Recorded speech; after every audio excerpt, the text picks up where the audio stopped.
but wasn't able to do many things that summer. When you, him, and Shiloh set out on the shoreline one bright morning, you could tell he wanted to be in the water. But there was no way he'd be swimming anytime soon, not with his cast. The waves washed a single shell to shore, glittering and blue, another reminder of the places he couldn't go. From what you've heard from about Cove's old life so far, in tiny pieces and fragments, you could tell that he'd do anything to be able to get the cast off. The possibilities of what he might get up to made you anxious. You thought about how his summer last year must have been totally different from this, with his old home and his mom and dad. But now he was here, with you and Shiloh and Lizzie and everyone else, and he couldn't even go in the sea. The town wasn't bad, it had all your favorite things in it, but sitting there on the same beach you'd grown up on, you could understand that not everyone else felt the same way about Sunset Bird as you did. You watched him from the corner of your eye quietly, and he finally said aloud what you had been pondering. I wish I could go in. The water? Yeah. Oh, I'm sorry. You're gonna be able to do it soon. Cove only sighed in response. Apparently, soon wasn't soon enough. It's so pretty, the ocean. And huge. There could be anything out there, like mermaids. Yeah.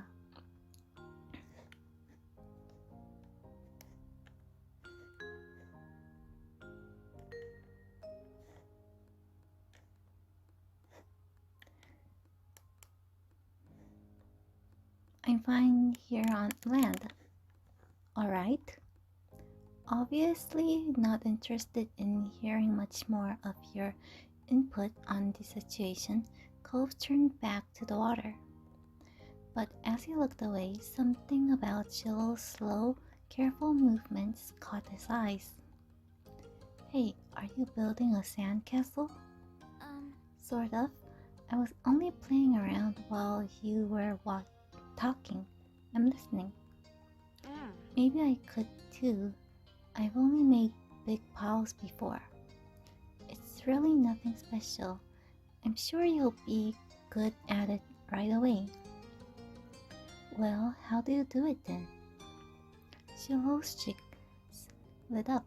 You could tell he was a little bit uncomfortable to have Cove's expectant stare on him. I'll play too.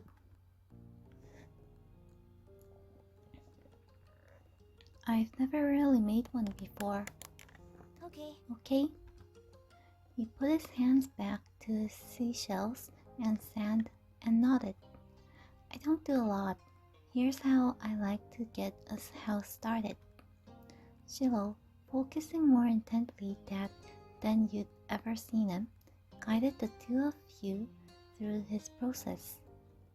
It didn't take long for the three of you to each have humble structures prepared. That's all, kind of.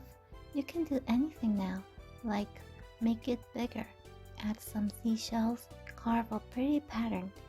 I bet you'll have great ideas. Okay. I'm gonna make it bigger. Mine is gonna be a real castle. Cool. This is gonna be a house. Looking at the base of your sandcastle, you decided to make a castle. Looking at the base of your sandcastle, you decided to build a fancy castle. The better part of the next hour was spent focusing on your own work. The boys were the same. Even Shiloh didn't sneak as many peeks at everyone else as he usually did. You You finished shaping before either of them did, glancing up from what you built. It seems you got done so fast because they already searched around for extra decorations. Shiloh had grabbed most of the really interesting stuff, and Cove had a lot of shells, but there were still options. The first thing you reached for was a red bottle cap. It was the nice fit for your castle, you decided, and it seemed like the lid from the sports drink that Lizzie was trying to convince your moms to let her try. So you tucked it away somewhere secure inside, barely poking out to make sure it didn't get lost. Pleased with your result, you finally took a proper look around that wasn't focused on the sand itself. Both Cove and Shiloh seemed super immersed still. You knew you could probably sneak a peek at either one's work. You checked out Cove's sandcastle.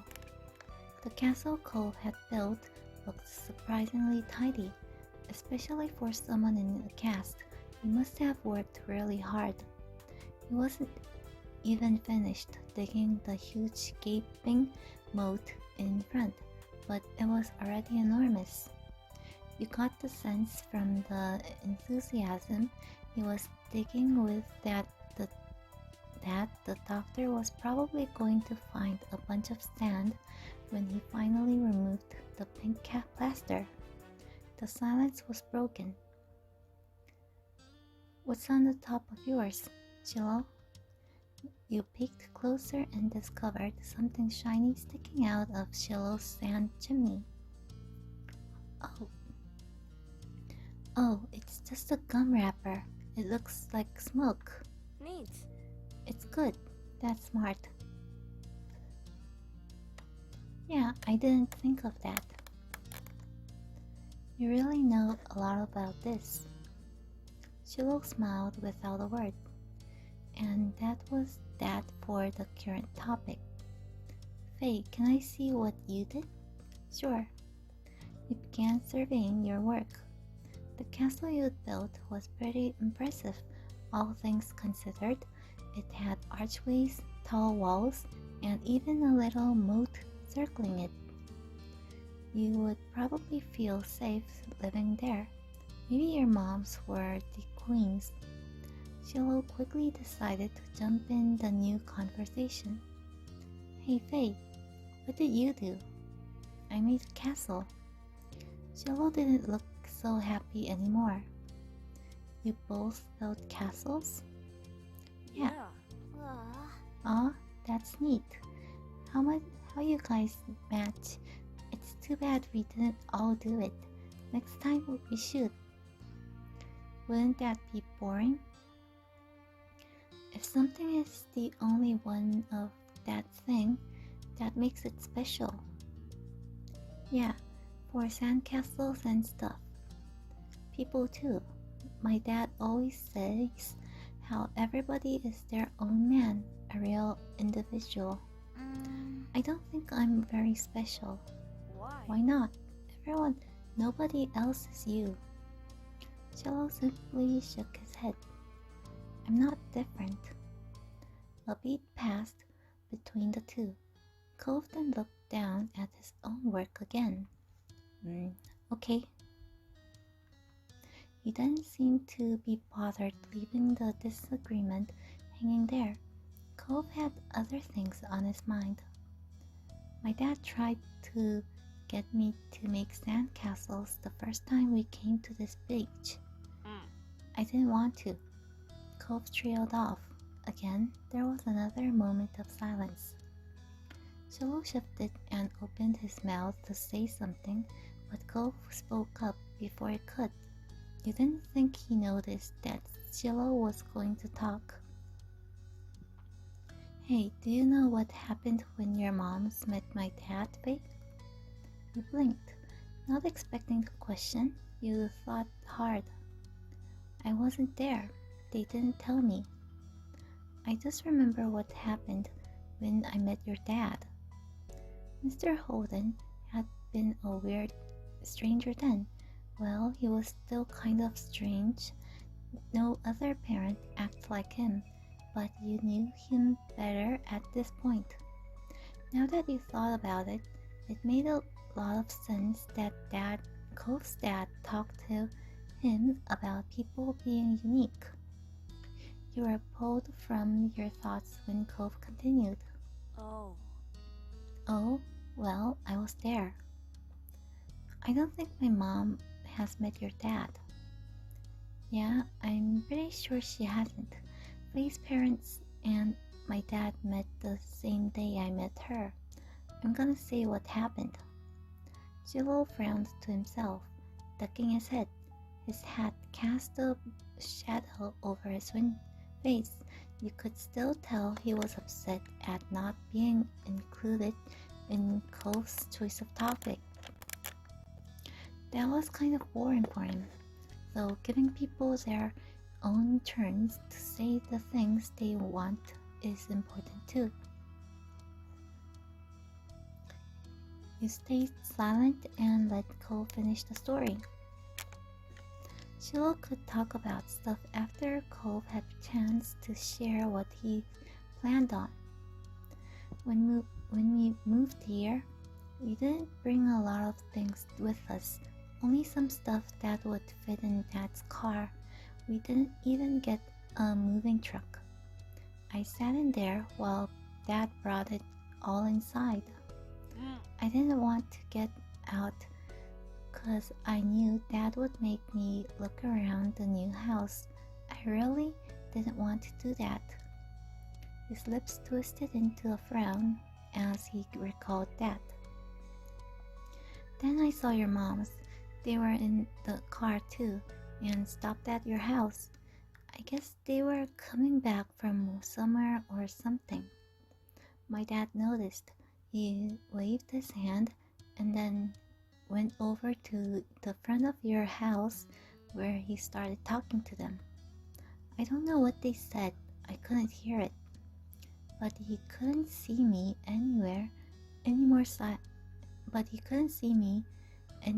since he was looking the other way. So I opened the door and left. I wanted to get away and went behind the houses. I found those hills there, the ones where we met for the first time. Cove nodded, then stared at you.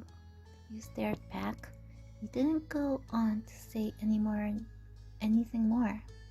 Is that it? Cove's brow wiggled, like he didn't understand why you were surprised. Huh? That's all that happened.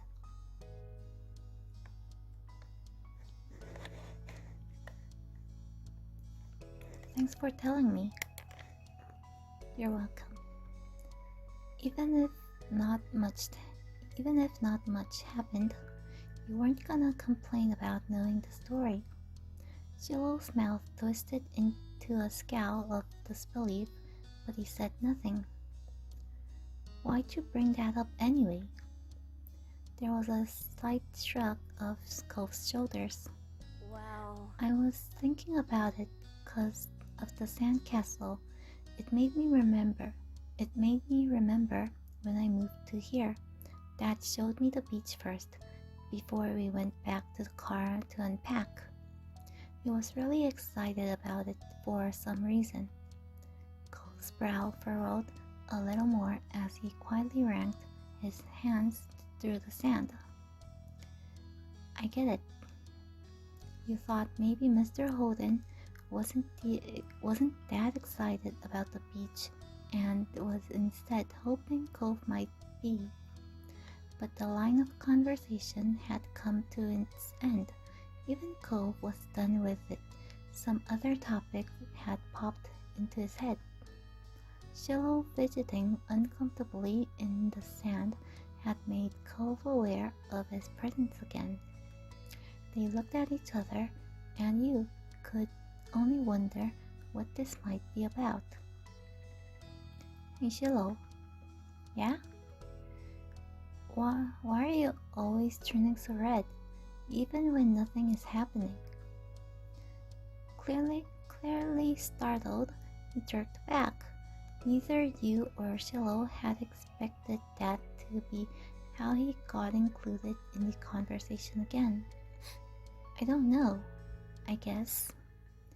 Okay, it's kind of weird. Shiloh's eyes were wide with embarrassment, and his lips twitched, and he was blushing even harder than before. Maybe it wasn't only this, perhaps it was simply the last straw, but it was a big deal to Shiloh, a huge deal. He didn't just look sad, he seemed almost panicked. You weren't sure if he was about to cry or run away or what, but you soon got an answer. Why do you wear glasses? Most kids don't wear glasses, and nobody is named Cove. Who asked you to come? Who asked you to come?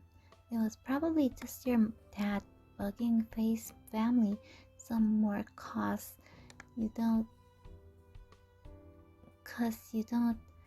have anyone else who'll ever play with you. Cove blinked.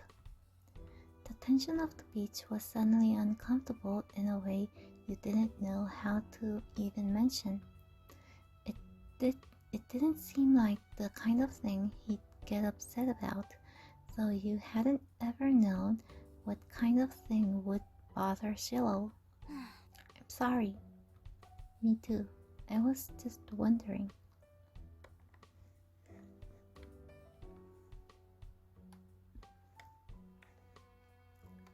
Hey, let's build another sandcastle. The day is gonna be over soon. Ah, Faye, you're right. The sun is going down so fast. You all went back to making more sand buildings, but the whole mood had changed.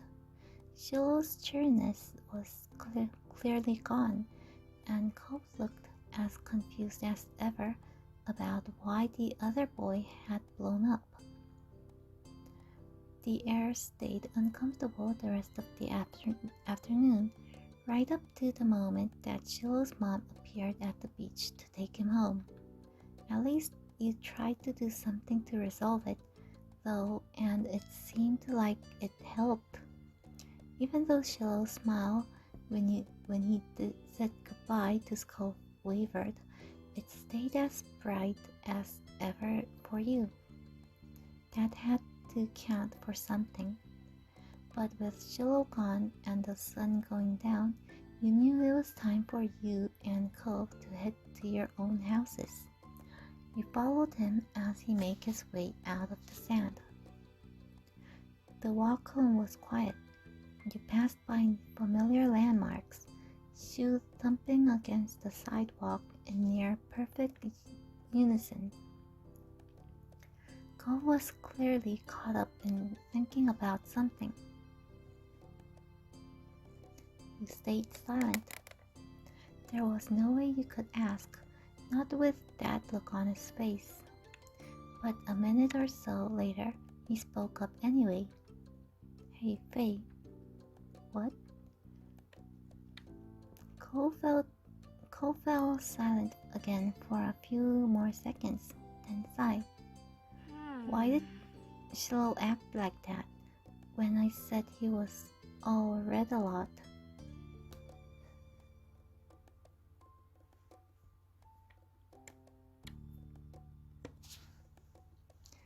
You were being rude to him.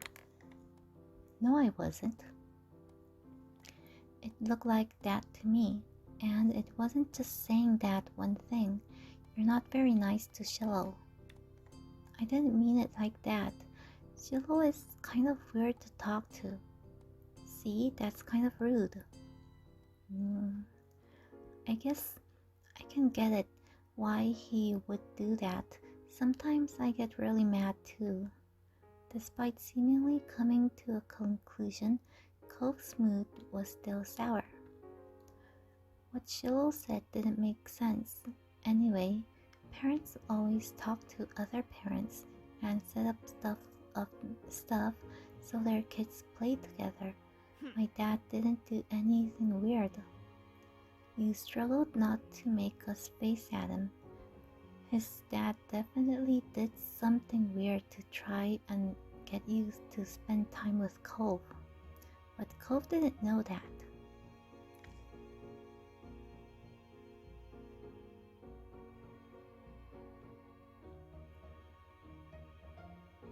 Your dad does the stuff so you'll hang out with my family, but Shiloh shouldn't have said that.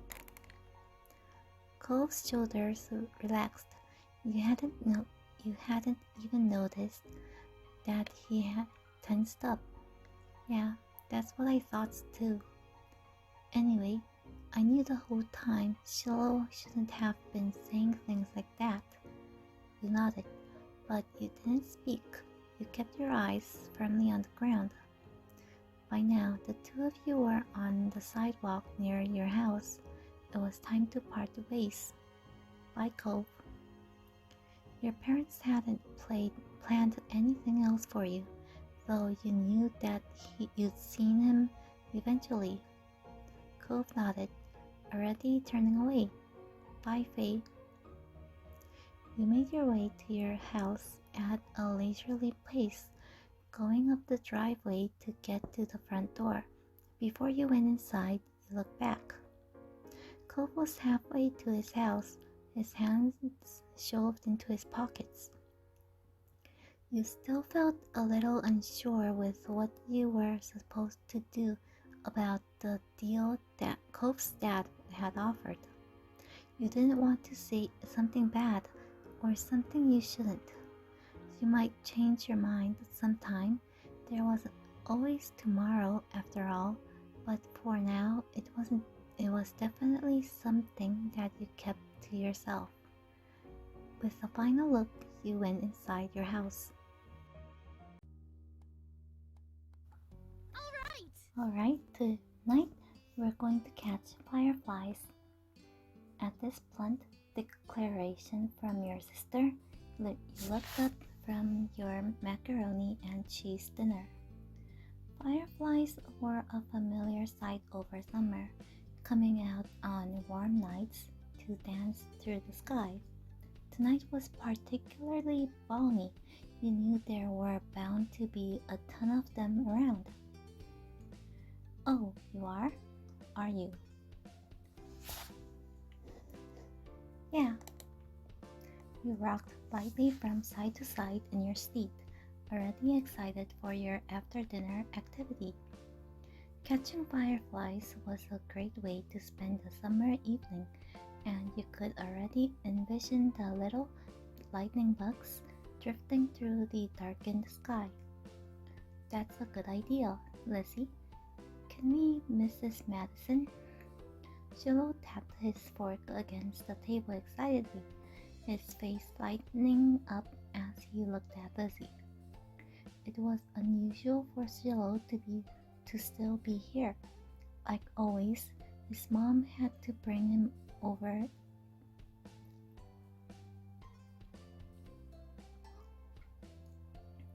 really early in the morning before her job started.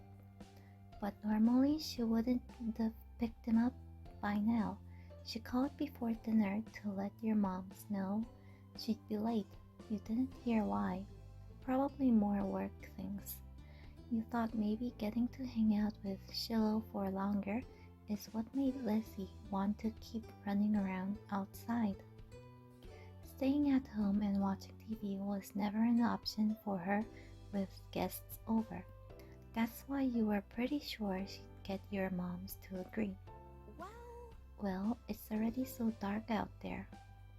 Lizzie gave Mom the best puppy dog eyes she could, slowly spooning mac and cheese into her mouth while you waited there for their response. There. Let them go. Nights like this don't happen every day. Your parents exchanged a look. Then Mom eventually sighed and nodded back. Yes. Along with Lizzie's cheers, you threw your arms in you threw your arms up in triumph, but waited until you'd finished chewing to say anything because you knew it was rude to talk with your mouth full. Fine. Fine, fine. Just make sure you stay on the hill behind our house with all the puppies, okay? Duh. Duh, Ma. That's where most of them are. The idea had only just been planted in your head, but already you could just picture all the glowing lights spread out in front of you, like the fairies from the bedtime stories Mommy would read sometimes. All too quickly, it became a race to see who could finish their food first.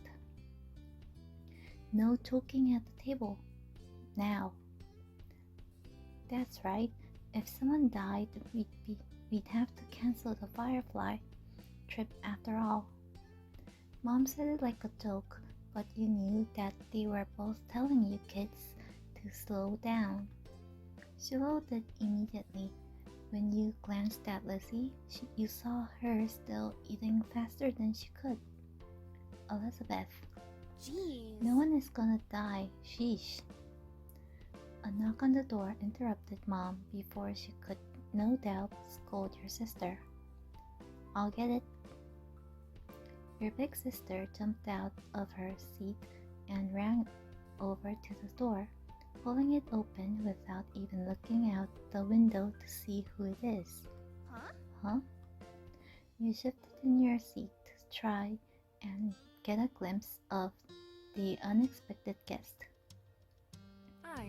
Good evening, Cove. Your mommy had already walked to the door by the time you managed to see past Shiloh's flappy hat. Why is Cove here? Is something wrong? He didn't give you any clear acknowledgement, his eyes firmly fixed on the ground in front of him. He shrugged, going back to shoveling a forkful of macaroni into your mouth. Then, for a few seconds, Cove said nothing. He only stood there and looked up at your mommy with a face almost like he was considering turning around and leaving. My dad told me to drop this off because I guess he borrowed it from you. Cove took a familiar screwdriver from out of his large side pocket. Eyes now dropped to the floor. You left ours back home when we moved. Great. Thanks, bye. Bye. Thank you. Thank you. Here. Why don't you come inside for a bit? Lizzie crossed her arms and lifted her chin. Cove shrugged, and Mom stood from the table too. I'll give your dad a call to let him know you got here alright. Cove shuffled fully inside, eyes remaining on the ground. Mommy closed the door behind him. Hi. Hi, Cove. Shiloh gave Cove a friendly smile while waving by holding up his hand and opening and closing his fingers. Cove nodded in response. Cove, are you going to catch fireflies with us? You could see Lizzie eyeing you for mentioning the excursion to an outsider, but she'd get over it. If Cove said no, you'd understand, though catching fireflies wasn't something that everyone liked to do. Okay. I want to see them. I've never caught one before. It's too bad he didn't have a chance before now. The fireflies weren't out when he first moved in, and there must not have been anywhere he used to live. We can't go until after dinner. After she pointed this out, Lizzie walked back to the table and she took her seat. There wasn't much left on her plate. Since this was very true, you decided to finish up your own stuff as well. Cove stepped closer and eyed what was on the menu for your family's meal. Have you eaten yet? Yeah, my dad and I ate earlier. What did you have? Eggs. The clip. One word answer seemed to discourage Shiloh from asking any more questions. His eyes slowly wandered back to the last scraps of food on his plate. Her phone call with Cove's dad must have ended because your mom came back into the room. Okay. Cove, your dad said you can stay for a little while if you'd like, but he's going to come get you before it gets too much later. Sure. Fun. Oh, fun. This will be so nice. As you polished off your meal, you hoped it would be too. The three of you all finished eating shortly after, and Lizzie led the way outside. Remember, don't stray too far. It's fine, Mom. Shiloh trailed so closely after Lizzie, he was nearly stepping on her heels. Cove hesitated at the door. You smiled lightly at Cove, gesturing for him to follow. After a moment, he did. Bye. Bye, children. The two of you were a good 10 or 15 feet behind Lizzie and Shiloh by the time you walked outside. You pushed the door shut behind you, watching their figures get farther and farther away. Hurry up! You're so slow, Faye. You don't have all night. You started to run when you heard Lizzie's voice calling you, but paused when you saw Cove still walking at a relaxed pace.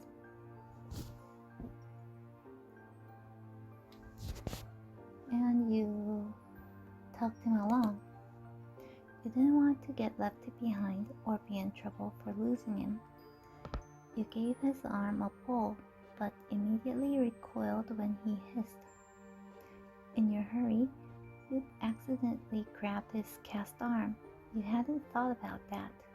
Sorry. It's fine. Just go by yourself. You couldn't help but feel bad as he rubbed his arm and refused to look at you. But since it didn't seem like he wanted you there, you did what he said and hurried to the hill. There were already a lot of fireflies out, glowing, bobbing about like buoys on a wave. Lizzie was standing on the top. Shiloh was spinning in circles somewhere around in the middle. Where's Cove? You looked behind you, wondering if you'd upset him enough to send him home. But a second later, he rounded the corner, looking around at all the fireflies in interest. Wow. Shiloh took a moment to come over and welcome the both of you to the hill. Hi guys, it's really great out, huh? See how many there are. Yeah. A firefly danced through the air, landing on Cove's sea-green head. You and Shiloh couldn't help but giggle. Covering your mouth with a hand, the sound escaped you, and Cove looked at you in confusion. What? You gestured to his head, and he reached up, making the firefly dart away. Cove jumped, then followed after the glow. Oh look, Lizzie has one. That's amazing. Shiloh ran to the highest point of the hill, making sure not to lose his hat or backpack along the way. You hummed as the group divided and conquered, shifting your gaze to the dozens of other fireflies sailing around. The game was on.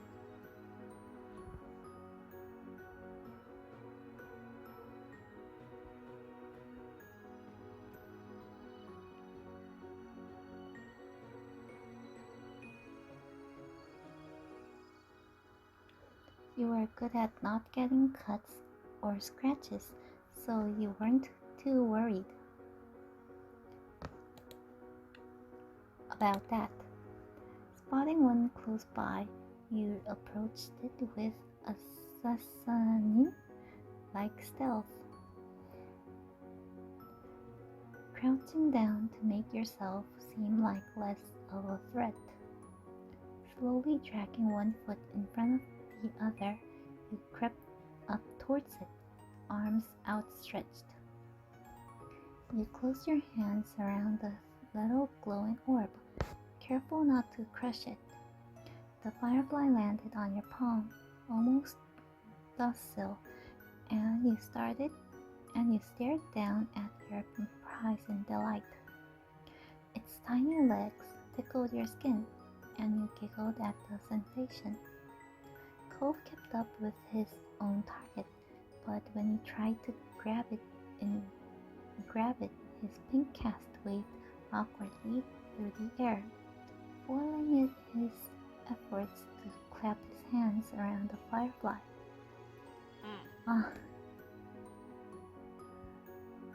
Cove watched it vanish into thin air with a dissatisfied expression on its face.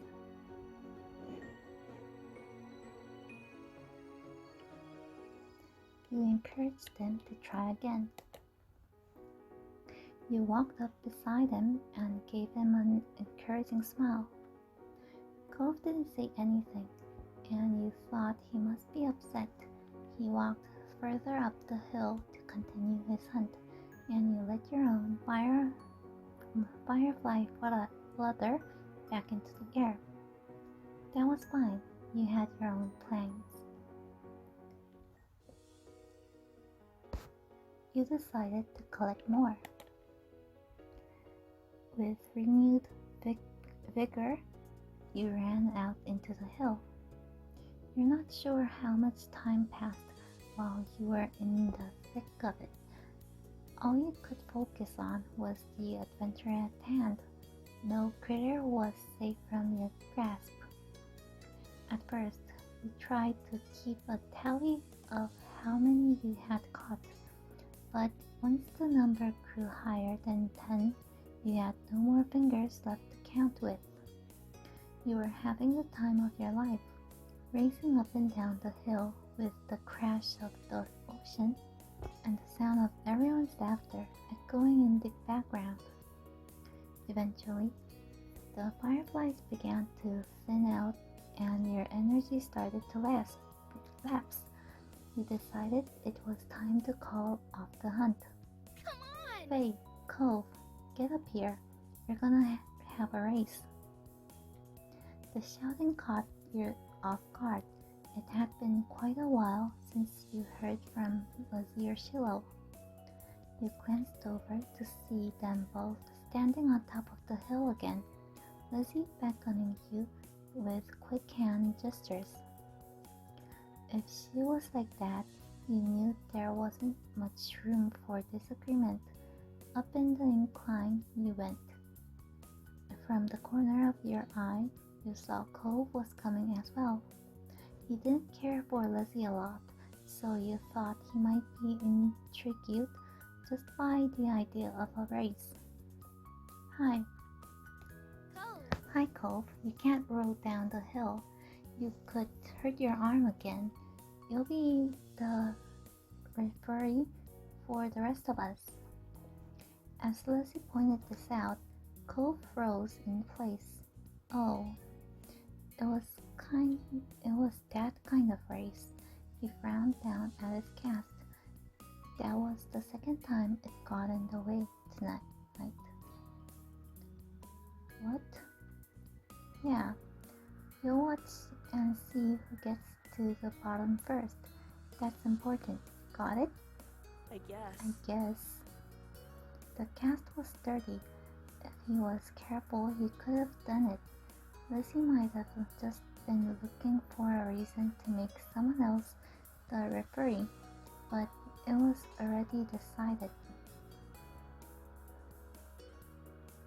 I'll stay with Cove.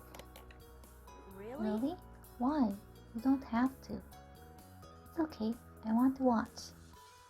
You moved beside him on top of the hill, even though Lizzie eyed you make a face.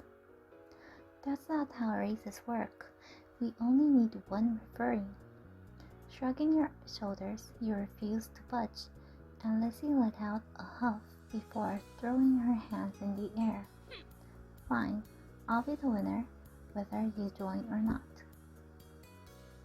Lizzie moved to lay down, and Shiloh did the same. Cole stood slightly to the side to get a better vantage point, and you stood next to him. Count down.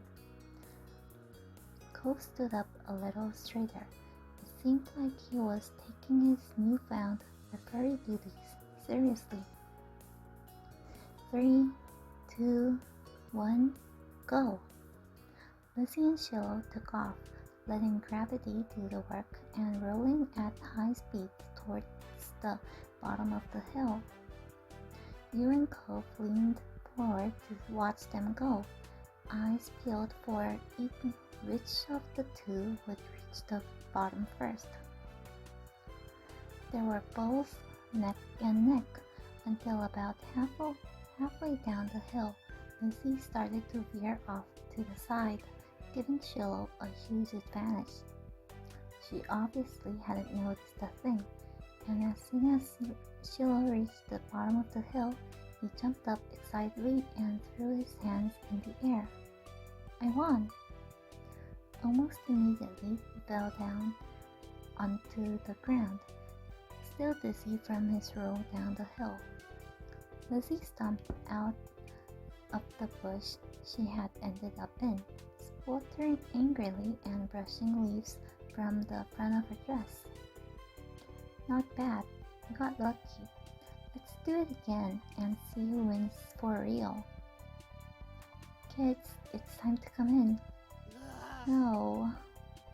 You snickered, feeling grateful you hadn't been a part of the many debacle. You caught Cove's eye and saw that he was doing the same. It had gotten late and was beginning to feel just a little bit chilly as you made your way out the hills, but the cold in the air hadn't damped anyone's spirits. The four of you walked back home together, side by side down your neighborhood street, discussing the evening with each person trying to prove that they were the one who caught the most fireflies. You knew that whoever really did catch the most didn't matter much anyway. All that mattered was that you all had a good time, which, judging by the smiles on everyone's faces, you did.